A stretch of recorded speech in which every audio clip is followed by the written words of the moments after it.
Hi everyone. So today I wanted to talk about the way I think about piano technique.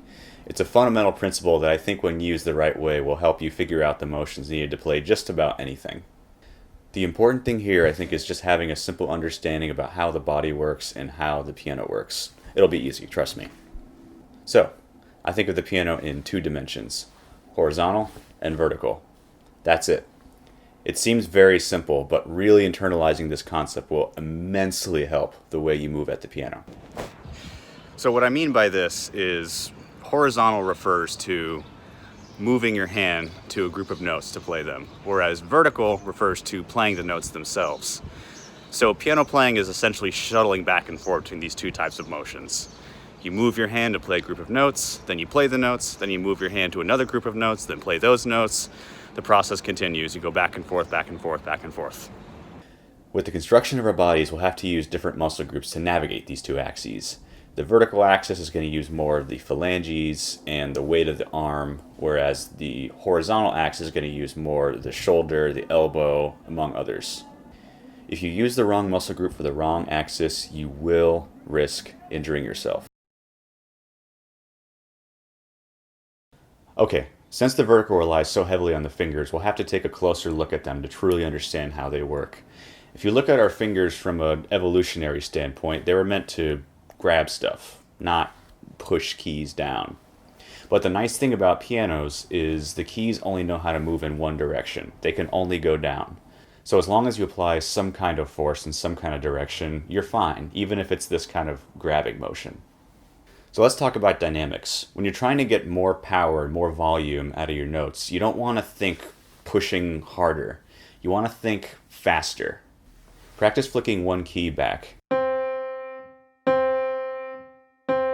Get faster and faster to get more volume.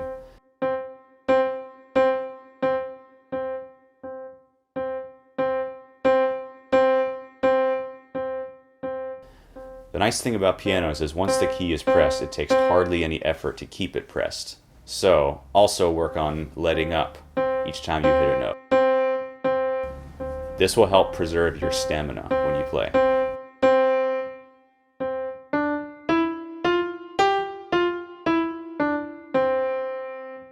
Throughout all this, make sure your arms are super relaxed and that you're allowing your arm weight to transfer into the keyboard through your fingers.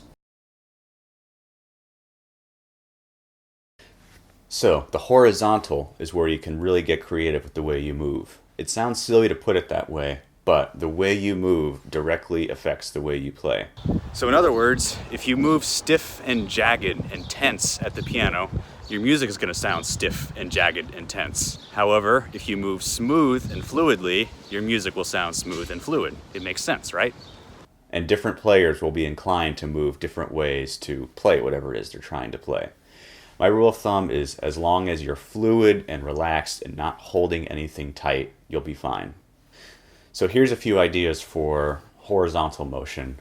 One is this kind of wiping motion, like you're wiping the keys.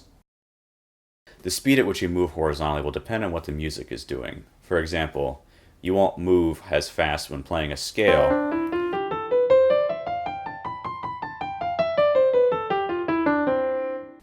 as you will playing an arpeggio.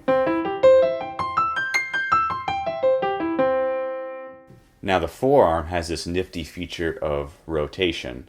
This can really come in handy for certain types of passages.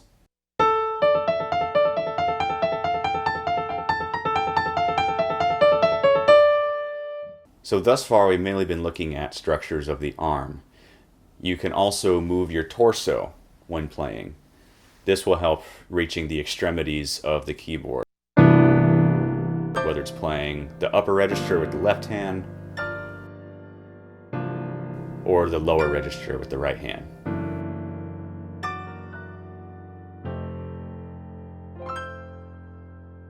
When you're practicing the horizontal aspect of a piece, practice getting your hand to where it needs to be first before you play the notes.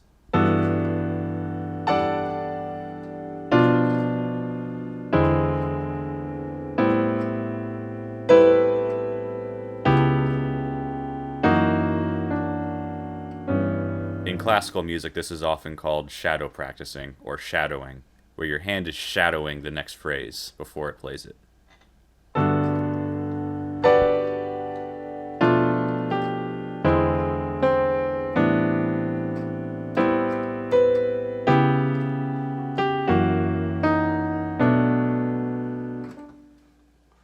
All of this is to say, as long as you use the right muscle group for the right activity, you can pretty much play whatever you want without injury. Just stay focused, use common sense, and relax. So that's all for now. Please like and subscribe. Stay tuned for more videos, and as always, happy practicing.